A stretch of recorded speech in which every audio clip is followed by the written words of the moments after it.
જય જિનેન્દ્ર. પ્રિય સ્વજનો, આજે હું દેહથી તમારી વચ્ચે હાજર નથી, પણ આત્માથી, ભાવથી અને અસંખ્ય સ્મૃતિઓ સાથે હું આજે પણ તમારા સૌની સાથે જ છું. આજે અમારા લગ્ન જીવનના 50 વર્ષ પૂર્ણ થવાનો આ પાવન અને સ્મરણીય પ્રસંગ છે. શત્રુંજય તીર્થ પાલીતાણા જેવી પવિત્ર ભૂમિ પર તમામ સગા સ્નેહીઓ સાથે મળીને યાત્રા કરવાનો મારું અને તમારા પપ્પાનું જે સ્વપ્ન હતું તે તમે સૌએ સાકાર કર્યું. એ બદલ હું હૃદયપૂર્વક આપ સૌનો આભાર માનું છું.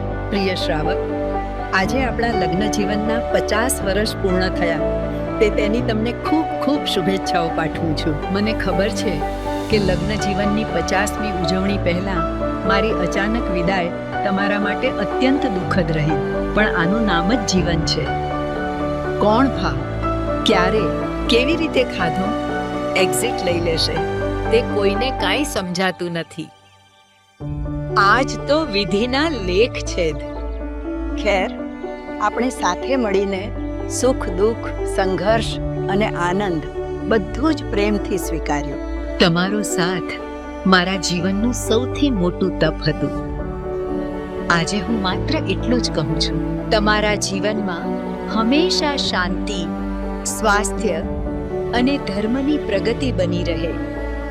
મારા પ્રિય નિહિર અને મૌનાંગ અને પુત્ર કરતાં પણ વધુ એવી પાયલ અને ભાવિની, મારી ગેરહાજરીમાં આપ સૌએ ઘરની જવાબદારીને બહુ સારી રીતે નિષ્ઠાપૂર્વક સંભાળી લીધી છે તે હું જોઈ શકું છું. તેમાં પણ તમે સૌએ મારી અને પપ્પાની ઈચ્છા મુજબ 50 વર્ષની લગ્ન ઉજવણી આટલી સુંદર રીતે કરી સૌને તીર્થયાત્રા કરાવી એ જોઈને મારું હૃદય આનંદથી ભરાઈ ગયું છે.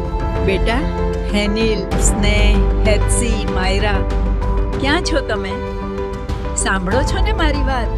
હંમેશા તમારા દાદાની લાકડી બની વિશેષ ધ્યાન રાખજો.